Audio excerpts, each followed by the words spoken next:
Hello साथियों, जय हिंद। आप सभी को आज एसएससी जीडी परीक्षा 2024 का 23 फरवरी का सभी शिफ्टों का एग्जाम खत्म हो गया है। साथियों, इस वीडियो में हम लोग फर्स्ट, सेकंड, थर्ड और फोर्थ शिफ्ट के जितने भी क्वेश्चन पूछे गए थे सभी क्वेश्चन का एनालिसिस करेंगे। साथियों, आपको बता दें, अगर आप लोग का एग्जाम नहीं हुआ है तो साथियों एग्जाम देने से पहले एक बार इन सभी प्रश्नों को एक बार जरूर पढ़िएगा, क्योंकि फ्रेंड्स इसी टाइप के क्वेश्चन आपके एग्जाम में पूछे जाएंगे और यहाँ से फ्रेंड्स 4 से 5 क्वेश्चन आपके एग्जाम में डायरेक्ट देखने को मिलेगा, क्योंकि फ्रेंड्स पिछले शिफ्ट का क्वेश्चन आगे की शिफ्टों में रिपीट हो रहा है। इसलिए आप लोग एग्जाम देने से पहले एनालिसिस करके जाना, एग्जाम में आपको हूबहू क्वेश्चन देखने को मिलेगा। तो साथियों, हम लोग बिना देरी के स्टार्ट करेंगे आज के पहले क्वेश्चन से। आइएगा, हम लोग पहले फर्स्ट शिफ्ट के सभी क्वेश्चन को देखेंगे, उसके बाद क्रमवार हम लोग सेकंड, थर्ड, फोर्थ शिफ्ट के सभी क्वेश्चन को देखते जाएंगे। तो पहला क्वेश्चन इसमें पूछा गया था साथियों कि मीराबाई चानू का संबंध किससे है। तो देखिएगा फ्रेंड्स, इसका राइट आंसर जो था भारोत्तोलन था। मीराबाई चानू का जो संबंध है वो भारोत्तोलन से है। अगर राज्य की बात करें किस राज्य से हैं तो मणिपुर से हैं। अगला क्वेश्चन आपका पूछा गया था कथकली एवं मोहिनी अट्टम किस राज्य से संबंधित है। तो आप सबको पता होगा कथकली जो है और मोहिनी अट्टम वो केरल का नृत्य है। तो इसका राइट आंसर जो था केरल आपका बिल्कुल सही था। आप लोग फ्रेंड्स देखते जाना कि कितने क्वेश्चन का आंसर आप लोग को पता है ऑलरेडी। आप उस हिसाब से अपनी जो है तैयारी को आकलन कर सकते हैं कि आप जो है इतने क्वेश्चन में से कितने क्वेश्चन का आंसर आपको पता था। देखिए, अगला क्वेश्चन था आपका कि जन औषधि एक्सप्रेस कब चली थी। तो देखिए, अगर हम जन औषधि एक्सप्रेस की बात करते हैं, यह फ्रेंड्स आपका मार्च 2023 में चला था। तो 1 मार्च 2023 इसका राइट आंसर था कि जन औषधि ट्रेन जो चली थी 1 मार्च 2023 को चली थी।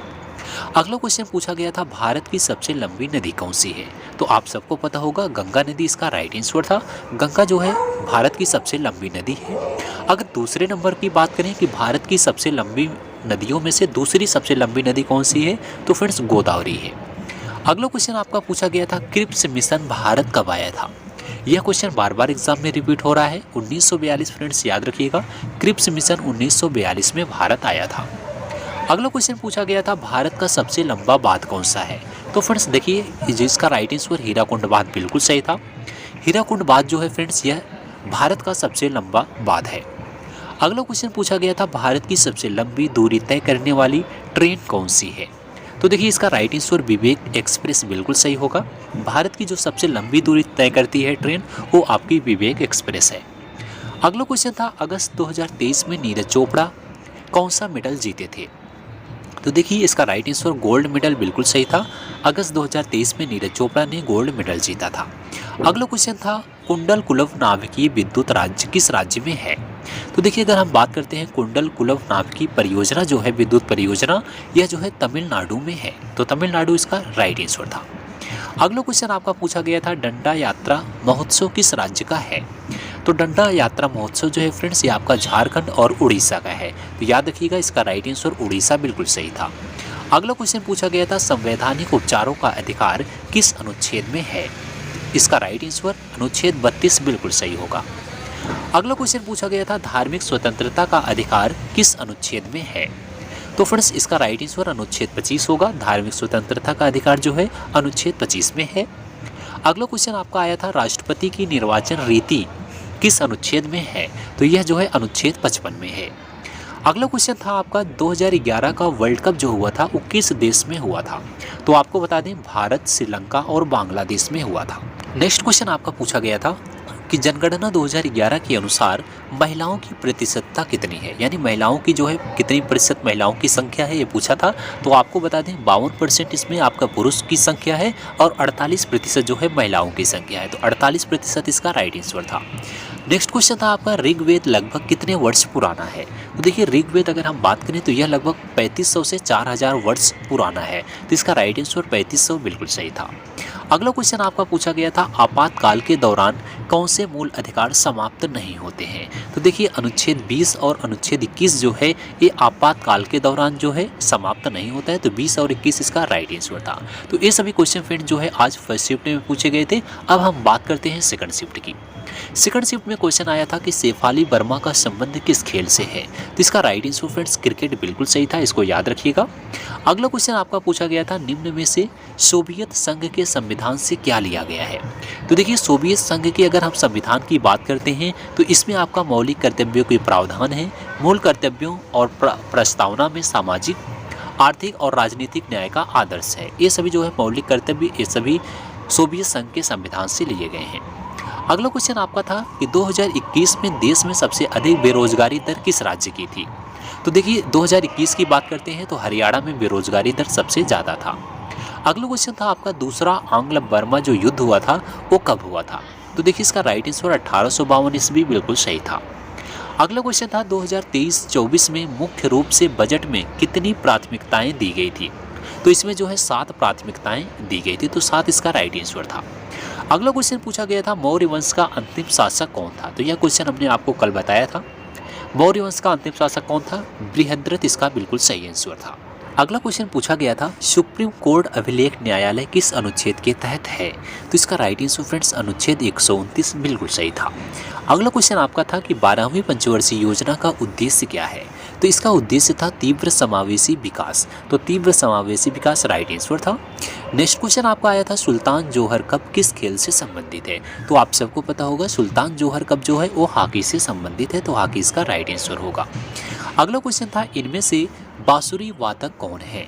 तो देखिए बांसुरी वादक की अगर हम बात करते हैं तो एन लीला भी जो है वो बांसुरी वादक हैं, पन्नालाल घोष भी बांसुरी वादक हैं, राजेंद्र प्रसाद भी हैं और वी कुंजामनी भी हैं। ये सभी जो हैं बांसुरी वादक हैं। अगला क्वेश्चन था इनमें से कर्नाटक का नृत्य कौन सा है। तो देखिए कर्नाटक का जो नृत्य था उसमें से आपका करगा नृत्य ऑप्शन में था, तो इसका राइट आंसर करगा नृत्य बिल्कुल सही था।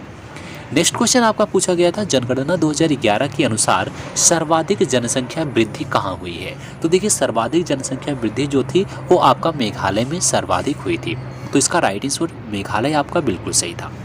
नेक्स्ट क्वेश्चन आपका अब बात करते हैं थर्ड शिफ्ट की। तो थर्ड शिफ्ट में क्वेश्चन था आपका कि अशोक ने किस धर्म को अपनाया था। तो अशोक ने बौद्ध धर्म को अपनाया था। यह क्वेश्चन बार बार रिपीट हो रहा है। अगला क्वेश्चन आपका पूछा गया था माइक्रोसॉफ्ट इंडिया के सीईओ कौन है। तो देखिए माइक्रोसॉफ्ट अगर हम इंडिया की सीईओ की बात करते हैं तो सत्या नडेला हैं। अगला क्वेश्चन था भारत की पहली पंचवर्षीय योजना किस पर आधारित थी। तो आप सबको पता होगा हैरोल्ड डोमर मॉडल पर आधारित थी, तो हैरोल्ड डोमर मॉडल इसका राइट आंसर था। अगला क्वेश्चन था भीमसेन जोशी को भारत रत्न किस वर्ष मिला था। तो 4 नवंबर 2008 को मिला था, तो 2008 इसका राइट आंसर था। अगला क्वेश्चन था राज्यसभा का अध्यक्ष कौन होता है। तो राज्यसभा का अध्यक्ष आप सबको पता होगा उपराष्ट्रपति होते हैं, तो उपराष्ट्रपति इसका राइट आंसर था। नेक्स्ट क्वेश्चन आपका था मुख्यमंत्री ग्रामीण आवास न्याय योजना किस राज्य ने शुरू किया है। तो छत्तीसगढ़ ने शुरू किया है, तो छत्तीसगढ़ इसका राइट आंसर था। अगला क्वेश्चन था आपका स्थिरता और आत्मनिर्भरता के साथ विकास किस योजना का उद्देश्य था। तो ये जो है चौथी पंचवर्षीय योजना का उद्देश्य था, स्थिरता और आत्मनिर्भरता के साथ विकास। अगला क्वेश्चन था कि 2011 की जनगणना कितने चरणों में हुई थी। तो आप सबको पता होगा कि 2 चरणों में हुई थी। अगला क्वेश्चन था किस केंद्र शासित प्रदेश में प्रति वर्ग किमी जनसंख्या घनत्व तो सबसे ज़्यादा है। तो सबसे ज़्यादा जो है आपका दिल्ली में है, तो दिल्ली इसका राइट आंसर था।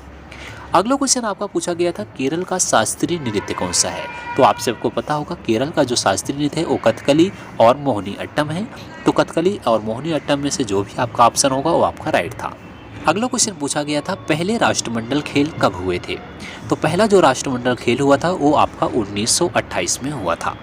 नेक्स्ट क्वेश्चन था आपका कि भारतीय राष्ट्रीय कांग्रेस के किसी अधिवेशन की अध्यक्षता सरदार वल्लभ भाई पटेल ने की थी। तो भारतीय राष्ट्रीय कांग्रेस के अधिवेशन की अध्यक्षता सरदार वल्लभ भाई पटेल ने की थी। किस अधिवेशन की, तो कराची अधिवेशन की, तो कराची अधिवेशन इसका राइट आंसर था। तो साथियों ये सभी क्वेश्चन जो है आज थर्ड शिफ्ट में पूछे गए थे। अब बाकी हम बात करते हैं फोर्थ शिफ्ट की। तो फोर्थ शिफ्ट में क्वेश्चन आया था कि अंकिता दास किस खेल से संबंधित है। तो देखिए फ्रेंड्स अंकिता दास जो है वो टेबल टेनिस से संबंधित है, तो टेबल टेनिस इसका राइट आंसर होगा। नेक्स्ट क्वेश्चन था कि भारत में हरित क्रांति के जनक कौन हैं। तो देखिए हरित क्रांति के जनक की बात करते हैं तो भारत में MS स्वामीनाथन है, तो MS स्वामीनाथन इसका राइट आंसर होगा। अगला क्वेश्चन था कि छाऊ नृत्य किस राज्य से संबंधित है। तो आप सबको पता होगा जो छऊ नृत्य है फ्रेंड्स ये आपका छत्तीसगढ़ से है, तो छत्तीसगढ़ इसका राइट आंसर था। नेक्स्ट क्वेश्चन आपका पूछा गया था कि सार्क में कौन कौन से देश सम्मिलित हैं। तो देखिए सार्क की अगर हम बात करते हैं तो सार्क में आपका फ्रेंड्स जो है अफगानिस्तान है, बांग्लादेश है, भूटान है, भारत है, मालदीव है, नेपाल है, पाकिस्तान है, श्रीलंका है। तो सार्क में ये सभी देश आते हैं, तो इनमें से आपका जो भी ऑप्शन होगा वो आपका करेक्ट होगा। अगला क्वेश्चन पूछा गया था लोकसभा को भंग कौन कर सकता है। तो लोकसभा को भंग करने की जो शक्ति है वो आपकी राष्ट्रपति है। तो राष्ट्रपति इसका राइट आंसर होगा। अगला क्वेश्चन पूछा गया था इंडियन कोस्ट गार्ड के महानिदेशक कौन है। तो देखिए इंडियन कोस्ट गार्ड की बात करते हैं तो महानिदेशक राकेश पाल हैं। अगला क्वेश्चन था कि फ्लोरेंस नाइटिंगेल कौन है। तो देखिए फ्रेंड्स अगर हम फ्लोरेंस नाइटिंगेल की बात करते हैं, फ्लोरेंस नाइटिंगेल जो है आधुनिक नर्सिंग आंदोलन को जन्मदाता माना जाता है, यानी ये जो है नर्स हैं। तो नर्सिंग से इनका जो है राइट आंसर होगा। फ्लोरेंस नाइटिंगेल कौन थी, वो नर्सिंग से संबंधित है, यानी नर्स थी एक। अगला क्वेश्चन पूछा गया था कि इनमें से कौन सा कथन मौलिक कर्तव्य के बारे में सही नहीं है। तो ये आपके ऑप्शन पर डिपेंड करता है कौन सा ऑप्शन मौलिक कर्तव्य से अलग था। इसके बाद अगला क्वेश्चन एक पूछा गया था HYD का फुल फॉर्म। तो देखिए HYD का फुल फॉर्म पूछा गया होगा, तो इससे रिलेटेड आपका कुछ क्वेश्चन था फुल फॉर्म से। ये आपका HYD अगर होगा तो आप लोग देख लीजिएगा इसका फुल फॉर्म क्या होता है। ये सभी क्वेश्चन फ्रेंड्स आज चारों शिफ्ट में पूछे गए थे। आप लोग फ्रेंड्स इन सभी क्वेश्चन को एक बार पढ़िएगा, क्योंकि फ्रेंड्स पिछले शिफ्ट का क्वेश्चन आगे की शिफ्टों में 2-3 क्वेश्चन हर एक शिफ्ट में रिपीट हो रहा है। इससे आपको एग्जाम में बहुत ही ज़्यादा हेल्प होगा। अगर आप इसी तरह से SSC GD के हर एक शिफ्ट का एनालिसिस करना चाहते हैं तो चैनल को सब्सक्राइब करके बेल आइकन को ऑन कर लीजिएगा, जिससे हमारा आने वाला हर एक वीडियो का नोटिफिकेशन आप तक सबसे पहले पहुँचता रहे। तो साथियों मिलते हैं अगली वीडियो में, तब तक के लिए जय हिंद जय भारत।